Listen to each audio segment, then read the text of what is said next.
matière peut se retrouver sous forme de 3 états principaux, solide, liquide et gazeux. On va se rappeler que la matière est composée d'atomes et plusieurs atomes ensemble peuvent donner des molécules. Donc, on va voir ici des blocs de glace. Dans l'image en bas, vous voyez les blocs de glace qui sont reliés. Il y a des petits points noirs, là, des petites lignes. Ces lignes-là montrent une relation, un lien entre les différentes molécules. C'est ce qui fait que nos blocs de glace qu'on regarde dans le bécher ont une forme particulière, ont une forme qui est définie. Ils ne prennent pas la forme du contenant parce que ces interactions-là sont présentes. On voit aussi que les molécules vont vibrer. Donc, il y a quand même du mouvement quand on est avec un solide. Et c'est incompressible parce que les liaisons, les molécules sont très, très proches, puis il y a des liaisons entre les molécules qui empêchent qu'on compresse ces molécules-là, qu'on les fasse rentrer dans un volume encore plus petit. Si je commence à chauffer, hop, on arrive à un plateau à 0 degré. À 0 degré, il y a un changement de phase qui se fait pour l'eau. C'est pas vrai pour toutes les substances, mais pour l'eau, à 0 degré, les solides se transforment en liquides. Donc, on a l'étape de fusion. Vous voyez, on a deux états en même temps. On a l'état, les glaçons, l'état solide et l'état liquide. On voit sur l'image avec les molécules que certains liens sont en train de se rompre. Vous allez remarquer qu'il y a de plus en plus de mouvements. Et là, j'attire votre attention, on est à 0 degré, même si nous avons encore des glaçons et de l'eau. Nous allons être à 0 degré tant et aussi longtemps que les glaçons ne seront pas complètement fondus. On est à un changement de phase. Et dans les changements de phase, quand on change d'une phase à une autre, la température ne varie pas. Donc, vous voyez, la température reste à 0 jusqu'à ce que, hop, je n'ai plus de glaçons du tout. À ce moment-là, on est dans la phase liquide, la température va recommencer à monter. Et là, vous voyez que les molécules, il n'y a plus de relation entre chacune, il n'y a plus le petit lien en pointillé qu'on avait. Ça, c'est ce qui va permettre à l'eau de prendre la forme du contenant. Étant donné qu'il n'y a plus cette structure-là imposée, bien, elle va prendre la forme qu'on lui donne. Aussi, les molécules sont encore assez proches, ce qui fait que notre liquide va être également incompressible. On va chauffer notre eau encore. On va la chauffer jusqu'à temps qu'on arrive à 100 degrés, parce qu'à 100 degrés, on a encore un autre plateau lorsqu'on parle de l'eau. C'est le plateau qui va représenter le changement de phase entre liquide et gazeux. À ce moment-là, vous allez voir les molécules vont bouger énormément. Vous allez voir aussi que les molécules vont être plus éloignées au fur et à mesure qu'on va se transformer au complet en gaz. Et comme elles sont plus éloignées, ça va faire en sorte qu'on va pouvoir les compresser, on va pouvoir leur imposer un volume plus petit. Parce que le gaz, une des particularités, c'est qu'ils vont prendre tout l'espace disponible. Encore une fois, vous allez remarquer qu'on est à 100 degrés tant et aussi longtemps qu'on a de l'eau. À partir du moment où l'eau est complètement transformée en gaz, là, la température va augmenter. Puis vous voyez le mouvement des molécules quand on est gazeux. C'est très, très rapide. Il y a beaucoup d'énergie dans les molécules de gaz. Alors, pour faire un petit rappel des éléments importants, le solide, peu de mouvement, forme définie, incompressible. Les liquides, plus de mouvement que dans le solide, mais les molécules sont encore en contact, ce qui fait en sorte que c'est incompressible et que ça prend la forme du contenant. Par contre, ça ne prendra pas tout l'espace disponible. Ça, c'est pour les gaz. Les gaz vont prendre tout l'espace, il va y avoir énormément de mouvement et comme ils prennent tout l'espace, il y a beaucoup d'espace entre les molécules, c'est pour ça qu'ils sont compressibles. Lorsque vous avez vos différents états, partons de l'état solide, si on devient un gaz, on va subir le phénomène de sublimation. Vous voyez, la flèche rouge montre que ça va nécessiter un apport d'énergie, ça va nécessiter de la chaleur.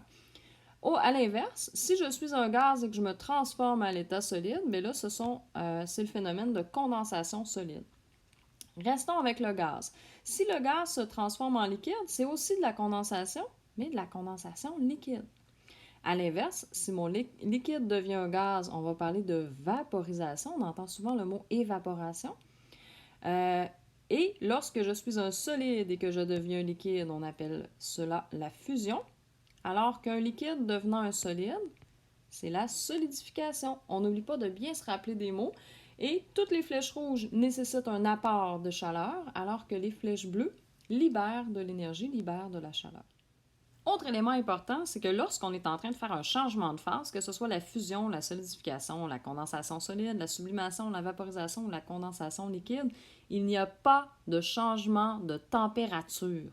Lorsque vous avez deux phases en même temps, que ce soit solide-liquide, que ce soit liquide-gazeux, que ce soit gazeux-solide ou que ce soit gazeux-liquide, pendant que vous avez les deux phases en même temps, il n'y a pas de changement de température. On vient de parler des états de la matière. Donc, la matière peut se retrouver en différents états, mais la matière a une certaine masse. Et on va se contenter ici cette année de vous dire que la masse, c'est une quantité de matière, parce qu'en réalité, c'est un concept qui est assez complexe.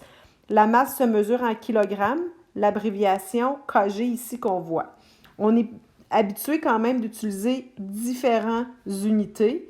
Les trois que je pointe ici, kilogrammes, grammes ou milligrammes, mais il y a tous les intermédiaires, comme vous avez vu en mathématiques.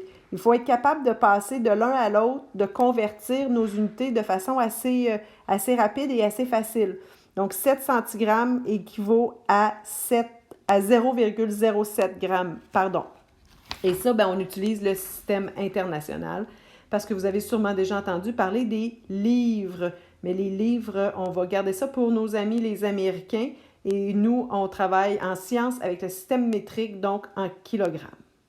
Pense à mélanger ou à galvauder ou à utiliser le même terme masse et poids pour signifier la même chose. Mais la masse et le poids, là, ce sont deux concepts complètement différents. Ici, on peut bien voir que la masse, comme on vient de le voir, est une quantité de matière qui se mesure en kilogrammes, alors que le poids est l'influence de la force d'attraction, donc de la gravité exercée par un corps.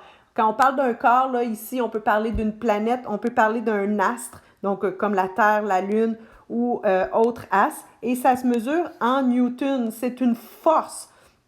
Donc, on ne peut pas parler de kilogrammes, on parle à ce moment-là de newton. On va voir un petit vidéo qui va expliquer encore un petit peu la différence. En résumé, un homme de 75 kilos aura toujours 75 kilos, qu'il soit sur la Terre ou sur la Lune, mais il n'aura pas le poids identique. Le poids est 1/6 sur la Lune de son poids sur la Terre, parce que la force d'attraction, la force de gravité est beaucoup moins grande sur la Lune. Le langage courant confond les notions de poids et de masse d'un objet. Ces deux grandeurs sont en réalité bien distinctes. La masse d'un objet est une grandeur caractéristique qui ne dépend que de la nature de l'objet et non du lieu où il se trouve. C'est un nombre qui s'exprime en kilogrammes. Ainsi, un objet dont la masse est de 4 kg sur la Terre possède la même masse de 4 kg sur la Lune ou ailleurs dans l'univers. Le poids, par contre, est une force dont l'intensité dépend du lieu où se trouve l'objet. Comme toutes les forces, le poids est un vecteur avec une direction, un sens et une intensité qui s'expriment en newtons. L'intensité de cette force se mesure à l'aide d'un dynamomètre qui équilibre le poids avec la tension d'un ressort dont on connaît la constante de raideur. Le vecteur poids et le nombre masse ne doivent donc pas être confondus, mais il est vrai que ces deux grandeurs sont reliées par l'expression P égale mg, où g est le vecteur champ gravitationnel. Ce vecteur varie en fonction du lieu où il est mesuré. Sur Terre, son intensité varie de 9,78 à l'équateur à 9,83 au pôle. Il vaut 9,77 en haut de l'Everest. Son intensité n'est que de 1,6 à la surface de la Lune. Il est donc correct de dire que notre poids n'est pas le même sur la Lune que sur la Terre, mais il est faux d'exprimer l'intensité de ce poids en kilogrammes. Notre masse, quant à elle, est la même partout. On mesure la masse. On peut mesurer la masse avec une balance. Il y a différents types de balances. Il y a les balances à fléau, comme on utilise en laboratoire, ou les balances électroniques. Celles-là aussi, on les utilise en laboratoire et elles sont un petit peu plus précises. Il y a différents autres types de balances qu'on peut voir, des balances alimentaires, des balances pour les pèse-personnes, etc. Il est possible de mesurer la masse de la matière dans tous ses états, qu'ils soient solides, liquides ou bien gazeux. Il s'agit juste d'utiliser la balance qui est la plus appropriée. Habituellement, dans les écoles, comme je l'ai mentionné, c'est les deux types de balance qu'on vient de voir, donc la balance électronique ou la balance à fléau. Comment on fait pour mesurer la masse d'un solide, d'un liquide et d'un gaz? Les trois techniques sont sensiblement la même chose. On utilise une balance, dans ce cas-ci, la balance à fléau, mais on va voir qu'il y a des petites différences. Première chose, dans les trois cas, notre balance doit être bien à zéro, notre plateau est propre. Ça veut dire quoi? Ça veut dire tout simplement que je m'assure que le plateau, il est propre. Je m'assure que tous les curseurs sont ramenés à zéro et qu'ensuite, ma balance indique bien zéro. Si ce n'est pas le cas, je vais utiliser le bouton d'ajustement pour m'assurer de bien positionner ma balance à zéro. Une fois que ça c'est fait, je vais venir déposer l'objet sur le plateau. Je vais commencer en bougeant le plus gros curseur. J'y vais encoche par encoche, donc un premier encoche si c'est trop lourd et que la balance, l'aiguille descend trop, je ramène d'un encoche. Et j'y vais ensuite avec le deuxième curseur, le troisième curseur. Quand ma balance elle est bien en équilibre, tout ce que j'ai à faire, c'est de faire la lecture. Pour faire ça, ce que je fais, j'additionne ou ce que marque chacun des curseurs. Donc, le curseur des centaines, des dizaines, des unités et des dixièmes. J'additionne le tout pour trouver la réponse finale de la masse de mon solide. Maintenant, la masse pour un liquide. La même chose, on doit s'assurer que le plateau est propre. On ne peut pas mettre un liquide directement sur le plateau. Alors, qu'est-ce qu'on va faire? C'est qu'on va utiliser un cylindre gradué. Mais la masse du cylindre gradué ne nous intéresse pas. On va donc, premièrement, peser la masse du cylindre gradué. Parce qu'on n'a pas le choix, on doit en tenir compte au début. Ensuite, on va mettre la quantité de liquide qu'on souhaite dans le cylindre gradué. Donc, on est rendu ici. On va utiliser la même technique que pour mesurer la masse d'un solide, c'est-à-dire qu'on va commencer avec le plus gros curseur. On y va encoche par encoche jusqu'à ce que notre balance soit en équilibre. On additionne, donc on fait la lecture de tous nos curseurs. On additionne le tout. Ça va nous donner quoi? Ça va nous donner la masse du cylindre avec le liquide. Mais ce n'est pas cette masse-là qui nous intéresse. Nous, c'est la masse du liquide seulement. Donc, on va devoir soustraire la valeur initiale de la valeur finale. Donc, la masse finale moins la masse initiale va nous donner la masse du liquide seulement et c'est celle-là qui nous intéresse. Pour la masse d'un gaz maintenant, ça ressemble beaucoup à la masse d'un liquide. Toujours s'assurer que le plateau est propre, que la balance elle est bien mise à zéro. Sinon, on fait les ajustements en conséquence. Pour un gaz, comme un gaz peut s'échapper, on va utiliser une seringue qu'on va boucher pour pas que le gaz puisse partir, puisse s'échapper. Alors, on va faire la même chose. On va peser la masse de la seringue graduée vide parce que ça va nous servir de contenant dans lequel on va mettre le gaz. Mais cette pesée-là ne nous intéresse pas, on va la soustraire à la fin. On va remplir notre seringue de la quantité de gaz nécessaire. On va encore déplacer les curseurs de la balance comme mentionné précédemment. On va faire la lecture et à la fin, on va soustraire la valeur initiale de la valeur finale. Donc, la masse de la seringue avec le gaz moins la masse de la seringue qui est ma valeur initiale. Et j'aurai à ce moment-là la masse du gaz tout seul à la fin.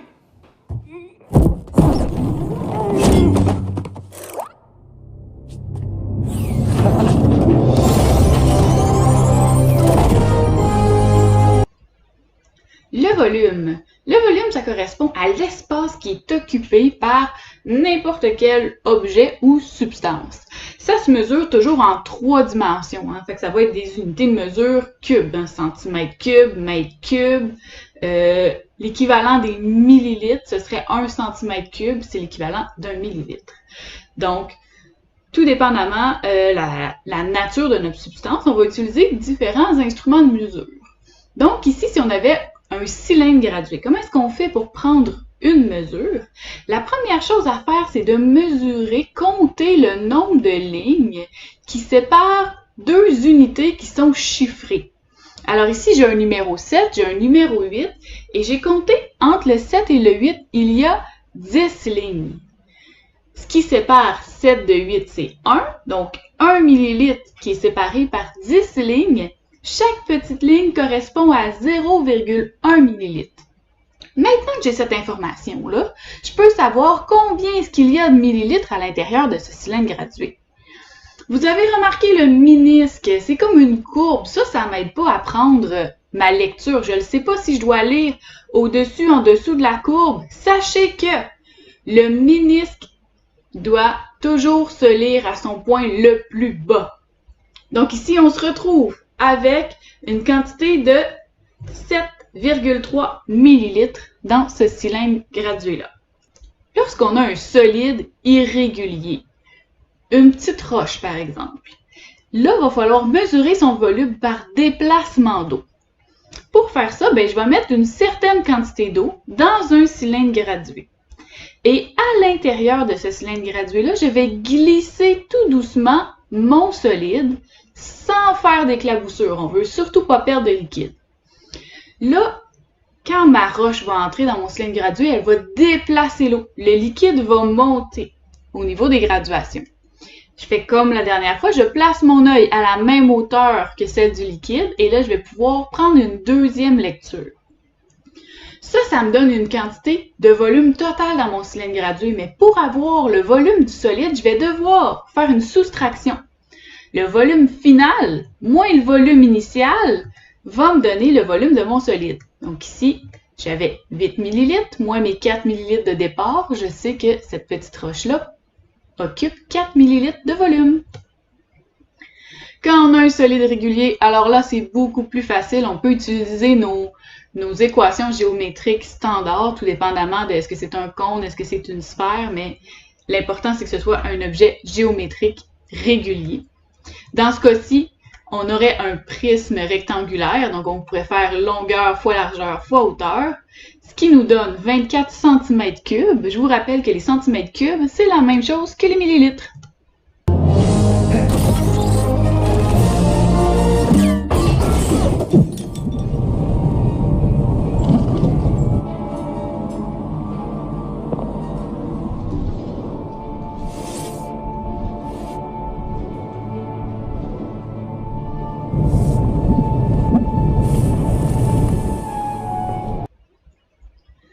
La température, c'est une mesure de l'état d'agitation des particules de la matière. On a vu que quand elles sont solides, les particules bougent un peu, liquides, elles bougent encore plus, et quand elles sont gazeuses, elles bougent beaucoup. Eh bien, ça, c'est très lié à leur température.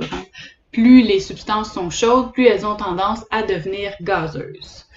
Comment est-ce qu'on fait pour utiliser un cylindre gradué? On doit placer le réservoir, ça c'est la bulle en dessous, à l'intérieur de la substance, sans être collé au fond d'un bécher ou au fond du récipient. On veut vraiment mesurer la température de la substance et non pas celle de son contenant. On doit attendre que le niveau du liquide se stabilise à l'intérieur du thermomètre. Il faut que ça arrête de bouger avant qu'on prenne notre lecture. Et ensuite, tout comme avec le cylindre gradué, on doit abaisser nos yeux au niveau du liquide. Il y a un ménisque à l'intérieur des thermomètres aussi. Donc, on doit le considérer lorsqu'on prend notre lecture. On n'oublie pas, on prend les deux données qui sont chiffrées, on compte le nombre de lignes qui les séparent pour savoir chaque graduation correspond à quelle température. Ici, j'ai 10 degrés Celsius divisé par 10 graduations. Donc, chaque graduation va correspondre à 1 degré Celsius. Ici, j'aurais donc moins 6 degrés Celsius.